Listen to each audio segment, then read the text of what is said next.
Namaste children, how are you all? I hope you all are fine. I am your mathematics teacher, Mrs. Anita.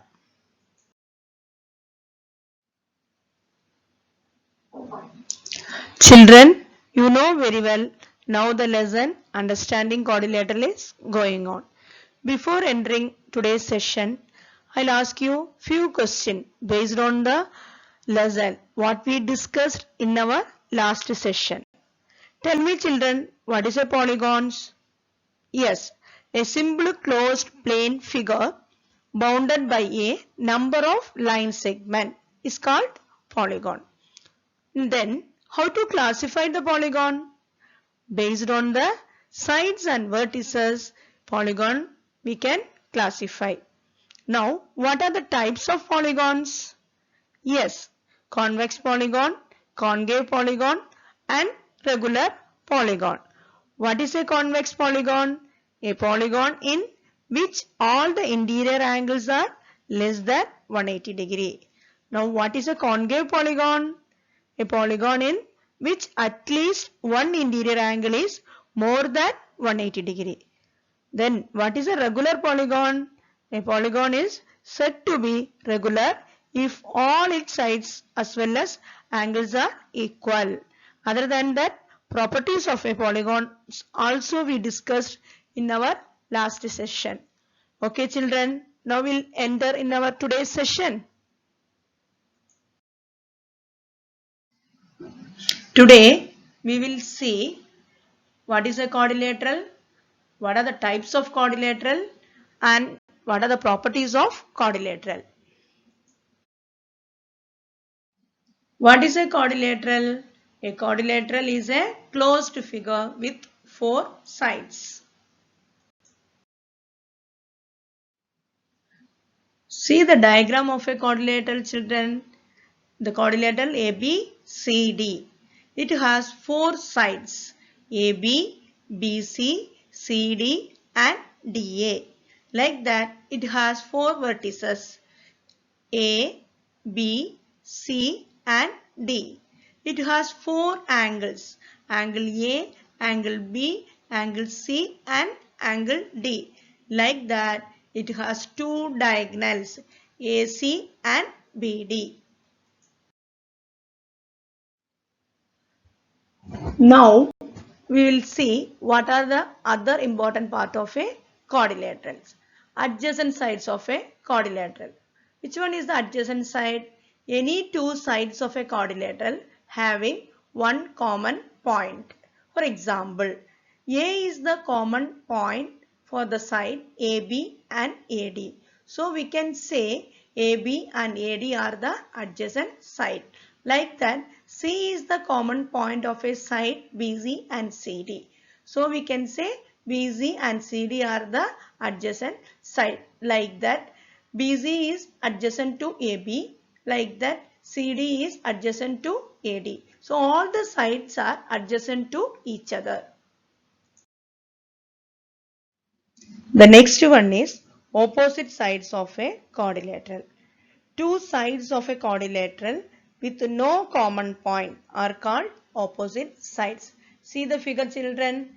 AB one of the side. The opposite side of AB is CD. Like that AD is another side.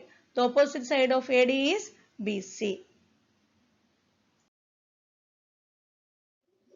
Adjacent angles of a quadrilateral. Two angles of a quadrilateral having one common arm are called adjacent angles. See the figure children. Angle A and angle B are the adjacent angle because both the angles have the common arm AB. Like that, angle C and angle D are the adjacent angles. These two angles have the common arm CD. Like that, all the angles are adjacent to each other. Opposite angles of a quadrilateral.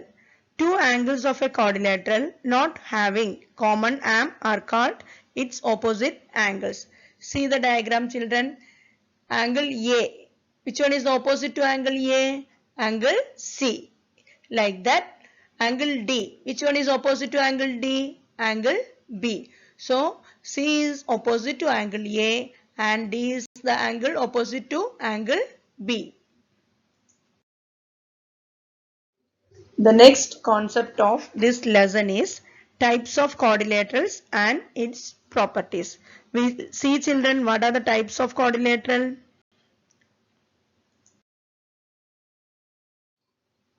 What are the types of quadrilateral, children? See here. First one, parallelogram. Next one, rectangle, square, rhombus, trapezium and kite. In that, first we'll see properties of a parallelogram. See the diagram, children. ABCD is a parallelogram. The side AB and the side CD both are parallel. Like that, the side BC and the side AD are parallel. So opposite sides are parallel in a parallelogram. Like that, opposite sides are equal also. AB is equal to CD. BC is equal to AD. The next one is opposite angles are equal. That means angle A is equal to angle C, angle B is equal to angle D. The third one is diagonals bisect each other. Which one is the diagonal in the diagram? AC and BD are the diagonals. What is the meaning of bisect each other? That means where the diagonals are intersecting at the point O. So it is intersecting or bisecting means OB is equal to OD, OA is equal to OC. So diagonals are bisect each other.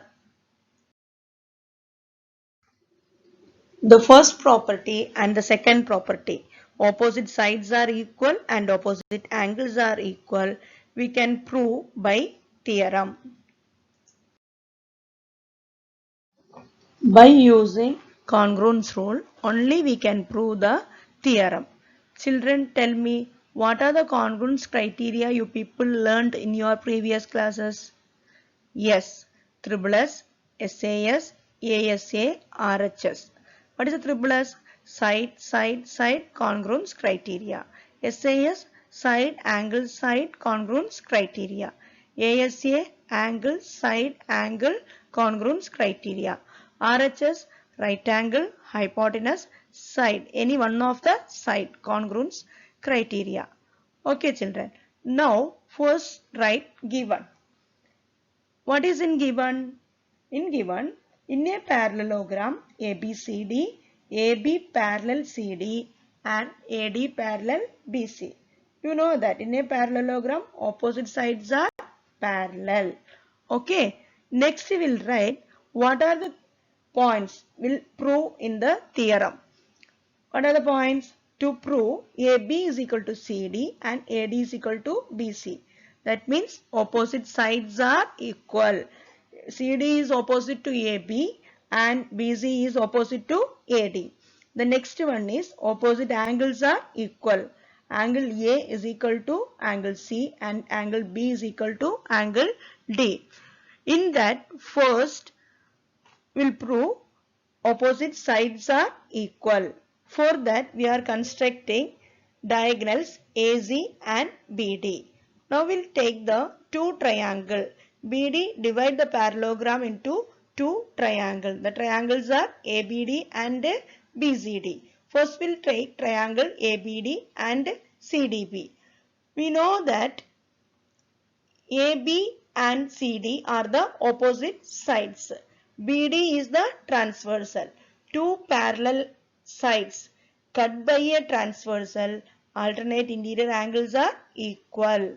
So angle 1 is equal to angle 4.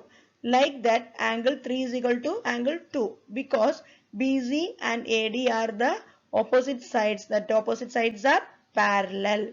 So here BD is the transversal. So, two parallel line cut by a transversal alternate interior angles are equal. That's why angle 3 is equal to angle 2. Then what is a common thing? BD is the common side. So, BD is equal to BD.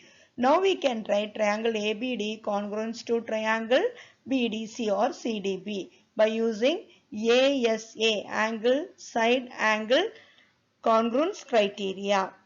Next, we'll take the triangle again ABD and triangle BCD.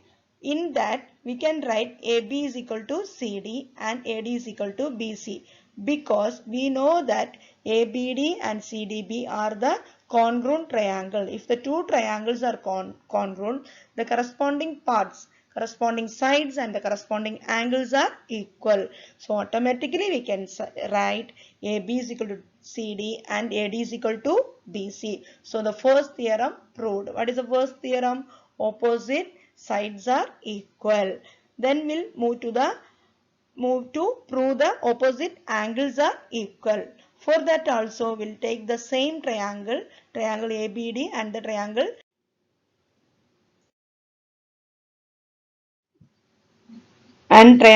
CDB. Angle A is equal to angle C, because already we proved triangle ABD and triangle CDB are congruent triangle. The next one, angle 1 is equal to angle 4 and angle 2 is equal to angle 3. That also we proved. Now angle 1 plus angle 2 is equal to angle 3 plus angle 4. Angle 1 plus angle 2 is equal to angle B and angle 3 plus angle 4 is equal to angle D. That means opposite angles are also equal.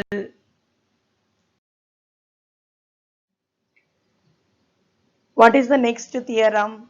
Theorem 2. Prove that diagonals of a parallelogram bisect each other. Like that the previous theorem, here also we'll write first given. How to write the given? What they gave in the question, that is our given. In a parallelogram ABCD, diagonals AZ and BD intersect at O, that is given. Next we will write to prove. AO is equal to CO and BO is equal to DO. That means diagonals are bisect each other. That is our proof. First proof, we'll take the triangle ABO and CDO. In that, angle 1 is equal to angle 2, because the side AB and the side CD are parallel sides. Two parallel sides cut by a transversal. The transversal is here AC.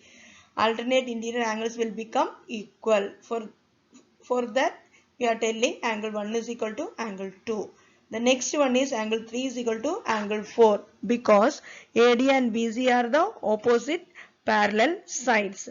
It cut by the transversal BD. So angle 3 is equal to angle 4. The two are alternate interior angles.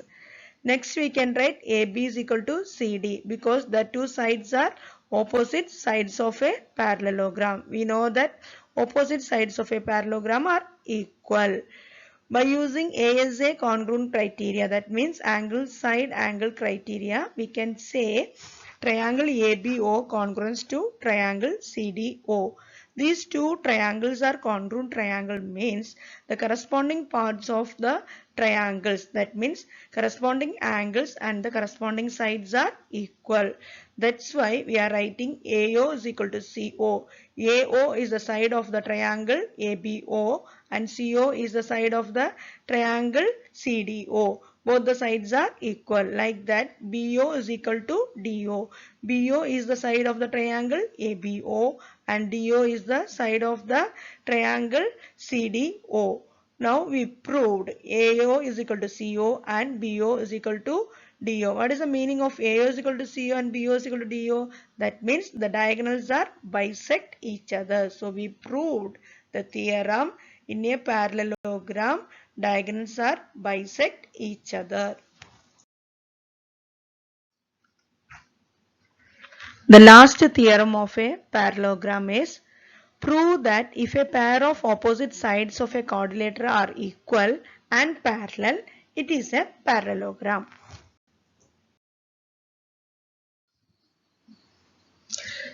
Children, they gave in the question one pair of opposite sides are equal and parallel.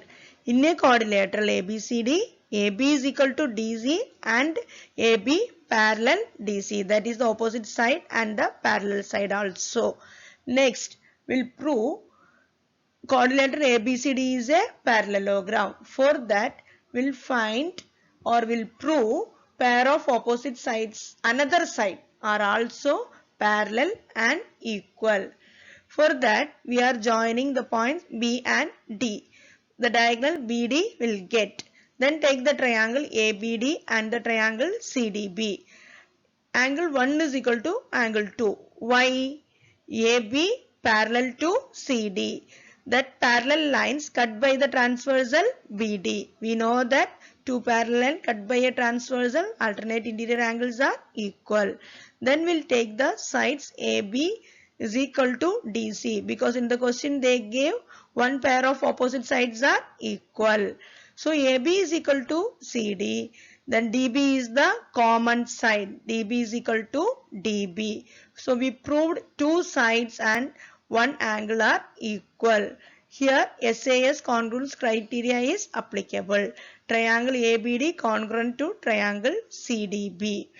Then we can write angle 3 is equal to angle 4, because two triangles are congruent. Automatically the corresponding part of the congruent triangles are equal. For that we can write angle 3 is equal to angle 4.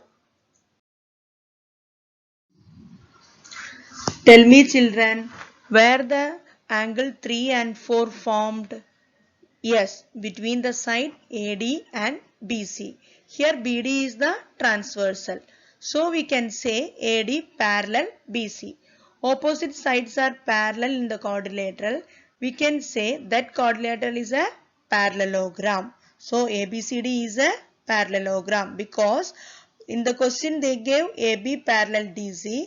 Now we proved AD parallel BC. So opposite sides are parallel. That is a parallelogram.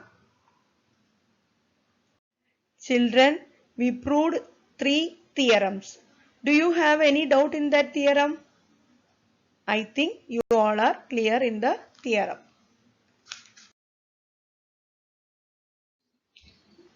We'll see the problems based on the properties of parallelogram. In that, the first question is find the value of x, y and z. Solution. ABCD is a parallelogram. Angle D is equal to angle B. In a parallelogram, opposite angles are equal. So angle D is equal to Y. Angle B is equal to 112. So angle D is equal to angle B means Y value is equal to 112. Next we will take the triangle ACD. We know the angle sum property. Sum of the angle of a triangle is 180 degree. So x plus y plus 40 degree is equal to 180. We know the value of y. Y is equal to 112. So x plus 112 plus 40 is equal to 180 degree. X plus sum of the value of 112 plus 40 is equal to 152 degree is equal to 180 degree. X is equal to 180 degree minus 152 degree is equal to 28 degree. Z and X both are equal because both are alternate interior angles. So Z value is also 28 degree. X is equal to 28 degree, Y is equal to 112 degree, Z is equal to 28 degree. Are you clear children? You have any doubt? Second question. The measures of two adjacent angles of a parallelogram are in the ratio 3:2. Find the measure of each of the angles of the parallelogram.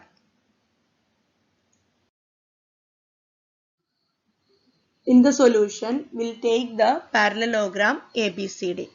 Question they gave you, the adjacent angles are in the ratio 3:2. So here we'll take two adjacent angles B and C. Angle B is equal to 3x and angle C is equal to 2x. Angle B plus angle C is equal to 180 degree because sum of the adjacent angle of a parallelogram is 180 degree. 3x plus 2x is equal to 180 degree. 5x is equal to 180 degree. X is equal to 180 by 5 is equal to 36 degree. We know that angle B is equal to 3x. That means 3 into x. 3 into 36 degree. Our answer is equal to 108 degree. Angle C is equal to 2x. So 2 into 36 degree is equal to 72 degree. Angle B is equal to angle D because both the angles are opposite angles. In a parallelogram, opposite angles are equal. So angle D also 108 degree. Like that, angle A is equal to angle C. So the angle C value is also 72 degree. Hence the measure of the four angles are 108 degree, 72 degree, 108 degree and 72 degree. The last question is, in the given figure, both risk and clue are parallelogram. Find the value of x. In the question, they gave two parallelogram. The first one is risk, R-I-S-K, and the second one is clue, C-L-U-E. In the parallelogram clue, angle 1 is equal to angle L because opposite angles of a parallelogram. Next, angle K plus angle 2 is equal to 180 in the parallelogram risk. K plus 2 is equal to 180. Angle K plus angle 2 is equal to 180 because sum of the adjacent angles is 180 degree. Angle K value is equal to 120 degree. So 120 degree plus angle 2 is equal to 180 degree. Angle 2 is equal to 180 degree minus 120 degree. Your answer is equal to 60 degree. Now you take the triangle OES. Angle x plus angle 1 plus angle 2 is equal to 180 degree. Angle is some property of a triangle. Angle x plus angle 1 is equal to how much? 70 degree. Plus angle 2 is equal to 60 degree. Angle x plus 70 plus 60 is equal to 180 degree. Angle x plus 130 degree is equal to 180. So angle x is equal to 50 degree. That is the value of x. Children, do you have any doubt in the properties of a parallelogram and the problem solved based on the properties? Okay, now we'll move the recapitulation. This is the time for recapitulation. Tell me children, what are the topic we discussed today? Yes, what is a quadrilateral? What are the types of quadrilateral? What are the properties of parallelogram? And the problem based on the properties. This is your today's assignment. Other than that, please refer your NCERT textbook. Thank you children. We'll see in our next session. In that session, we'll see other types of quadrilaterals and its properties.